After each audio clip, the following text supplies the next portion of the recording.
The war veteran had only stepped into the grocery store to grab a few things for dinner. Nothing special. Just eggs, a loaf of bread, maybe a bottle of something if he felt up to it. But within 5 minutes of being inside, still dressed in his weathered jacket and boots that made a dry, scuffing sound on the floor with each step, he noticed a man acting off near the end of aisle 4, wearing a gray hoodie with the hood pulled up tight, shoulders hunched, and a reusable shopping bag open in one hand, while the other hand quickly slipped items from the shelf into it with a kind of silent urgency that didn't match the soft supermarket jazz or the quiet murmur of the other shoppers. And the veteran, who had trained himself over years of deployments to notice small things, an odd bulge in a shirt, the way someone's eyes flicked around too often, knew immediately that this wasn't just some forgetful guy trying to avoid an extra trip to the cart. This was something else, something that made the back of his neck tighten the way it used to in roadside villages with too many quiet windows. So he kept walking slowly past the aisle, not changing his pace or showing any sign that he'd noticed, just letting his peripheral vision track every motion the man made while reaching for a jar of pickles he didn't need, thinking to himself, not yet, just wait. See if he makes for the door. And when the man shifted direction suddenly and began glancing toward the front exit, with the bag now noticeably fuller, the veteran circled around the back of the store, keeping out of his direct line of sight, and approached the register area where a young cashier, couldn't be more than 20, earbuds in one ear and distracted by a receipt jam, stood oblivious. So he quietly leaned in and told him there was a guy in aisle 4 who was probably going to bolt with half the shelf in his bag. And by the time the cashier looked up, startled and unsure, the man in the hoodie was already halfway to the door, moving faster now, eyes sharp and wild. But the veteran had already positioned himself between the exit and the thief, one hand casually reaching toward the push bar of the glass door and closing it firmly, holding it in place without raising his voice or saying a word. And the two men locked eyes for a second, the tension hanging there like a wire about to snap, until the man suddenly jerked back his hoodie and pulled out a small knife, no longer interested in subtlety. And it was at that exact moment the veteran's body did what it had done in split-second decisions years ago under fire. It moved without hesitation, hand going toward his belt, where his concealed carry permit allowed him to legally keep a sidearm. Though he didn't draw it, not yet. He just rested his hand near it in plain sight, calm and measured, the way someone does when they've seen far worse and survived it. And the man with the knife hesitated, his bravado flickering as if he wasn't expecting this kind of resistance, not from an old man, not from someone with gray in his beard and bags under his eyes. But there was something in the veteran's stare, something unwavering, that made the thief's posture shift from aggression to panic, and though he still held the blade, he began stepping backward, mumbling something under his breath, a half apology mixed with frustration and fear, because this hadn't gone the way he thought it would, not at all. And by now the cashier had grabbed the phone and called someone, maybe the manager, maybe the police, and a few customers had started watching, but no one moved too close, all of them unsure whether this would end in violence or retreat. And the veteran never took his eyes off the man as he slowly, deliberately lowered the knife to the floor, setting it down like it might explode, and then raised his hands halfway as if unsure what gesture might keep him safe.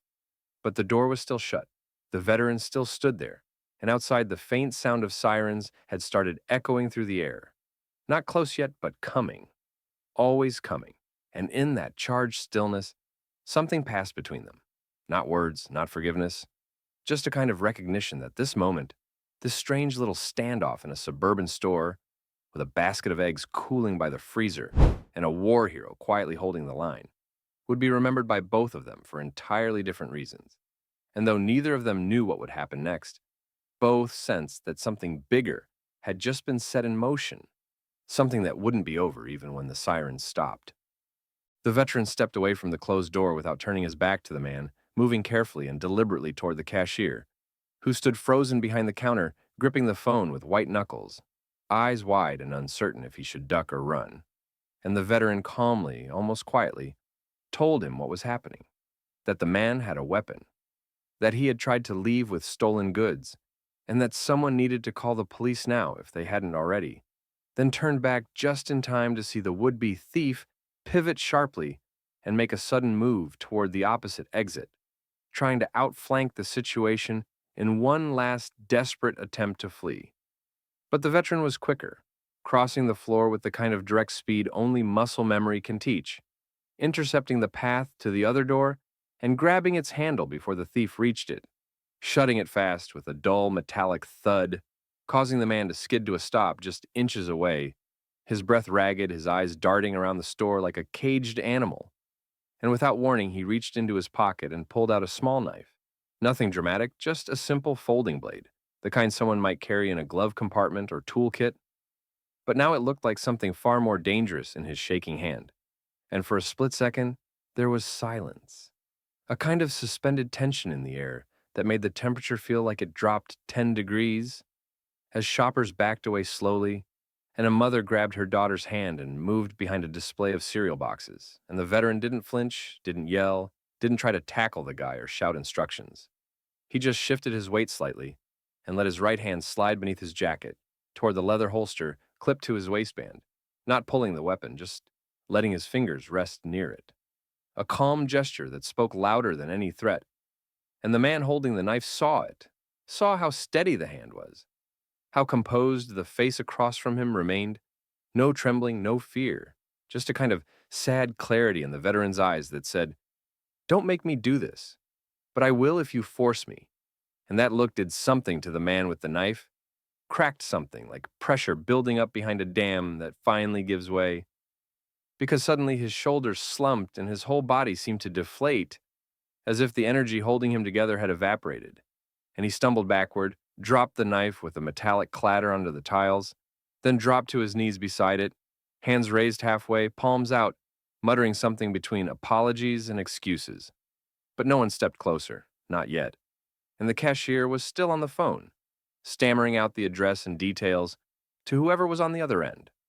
while two older customers whispered near the candy rack, unsure if the worst was over or just beginning, and the veteran kept standing exactly where he was, not lowering his guard, not letting himself relax, because things like this don't really end until someone else takes over. And when the thief started crying, real, helpless crying, it was almost worse than the threat had been. The noise of it raw and awkward and wrong inside the fluorescent lit quiet of the store. But the veteran didn't say anything, just stood his ground, while the knife sat on the floor like evidence, and the man beside it crumbled inch by inch, and it wasn't long before the flashing lights reflected off the glass doors, red and blue spinning across the produce section like a warning beacon. And two officers came in fast, weapons drawn but cautious, shouting commands that cut through the low hum of the refrigerator units. And the thief didn't resist, didn't even look up as they cuffed him and hauled him to his feet, leading him out past the veteran who still hadn't moved, who only nodded once as they passed. And then the store seemed to exhale, the air rushing back in, people looking at each other with that strange mix of relief and confusion, unsure what had just happened or what to do next. And the cashier slowly hung up the phone and leaned against the counter like he might collapse, his hands still trembling, then looked over at the veteran with something close to disbelief and maybe something else, maybe gratitude, but also a kind of awe, because what had just happened didn't feel real yet. And the manager arrived a few minutes later, having missed everything, his tie half undone and face flushed, trying to understand the retelling through fragments and questions. And the officers came back in after securing the suspect, asking the veteran for ID, which he provided without fuss, letting them scan his permit and match the weapon he'd never even had to draw. And after a few minutes of notes and formalities and sideways glances from other shoppers who had returned to their routines too quickly, the veteran finally went back to his cart, eggs still nestled among a few cans and a box of crackers, and the cashier, now calmer but still visibly shaken, rang everything up and then waved his hand before the total came on screen, mumbling something about it being on the house, about thanks, about doing the right thing. And the veteran only nodded again, not because he didn't appreciate it, but because the moment had already shifted to something else, and he wasn't sure how to carry it yet. The air in the store felt thick as they waited, not with panic anymore, but with a strange kind of suspension, like time had slowed to a crawl, and Everything that could happen had already happened except the final piece, the one that would close this off. And during that wait, the veteran kept his eyes on the man who now sat slouched against the base of a promotional stand, head bowed, hands still raised a little, as if he'd forgotten what else to do with them.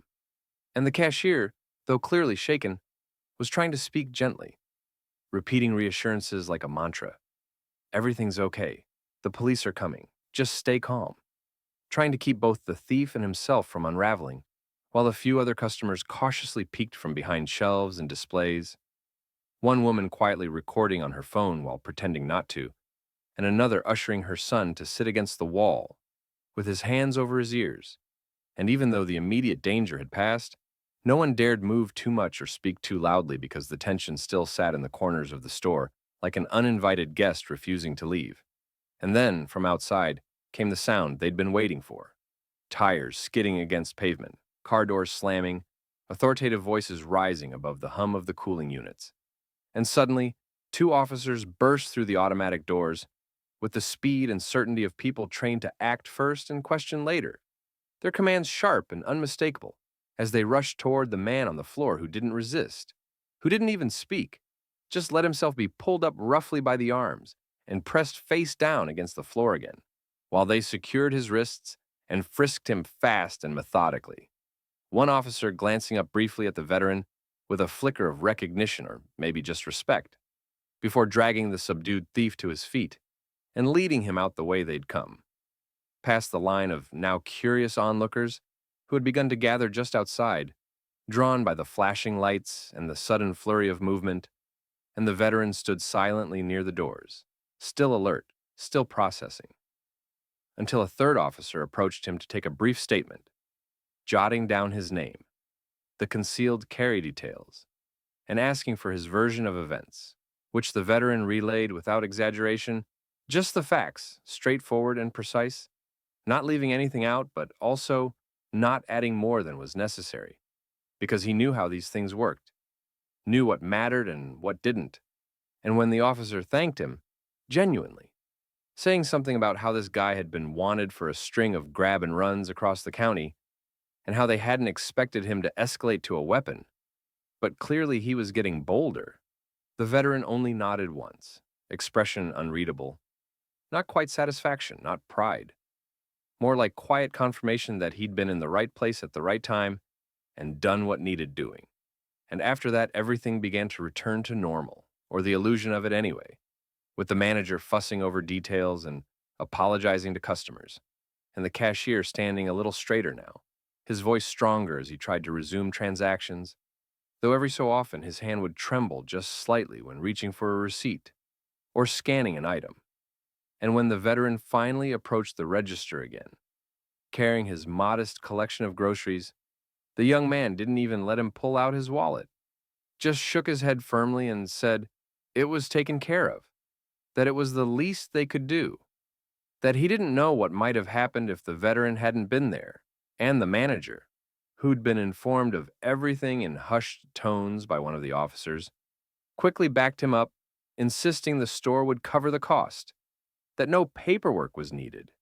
that sometimes people just deserved more than thanks. And while the veteran didn't argue, he didn't lean into the attention either, simply accepted the gesture with the quiet dignity of someone who didn't do it for the reward, who didn't see it as heroism but responsibility. And as he walked out carrying the bag in one hand, the sunlight already fading outside and the parking lot now mostly empty, the lingering sounds of the police car pulling away echoing faintly into the early evening, he paused again at the curb, his eyes scanning the distance, not out of habit but from a need to make sense of what had just unfolded. How a quick trip to pick up a few staples had turned into something so charged and unforgettable. And he stood there for a long minute before moving to his car, loading the bag into the front seat, and settling into the driver's side, his hands gripping the wheel a little tighter than usual as he sat in silence, letting the engine idle, while a few more customers trickled out behind him, some glancing his way with subtle nods or hushed thanks, but none approaching, and he was grateful for that, because there wasn't much more to say, not right now. And though he would think about this moment later, maybe that night, maybe days from now, it didn't yet feel real. didn't yet feel like a story he'd ever want to tell out loud.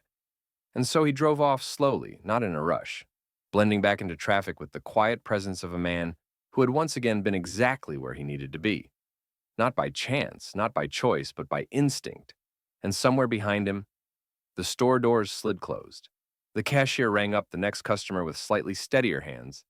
and the man in the back of the patrol car sat facing the dark glass, still and unreadable. The city already moving on without noticing how close something had come to going very, very wrong.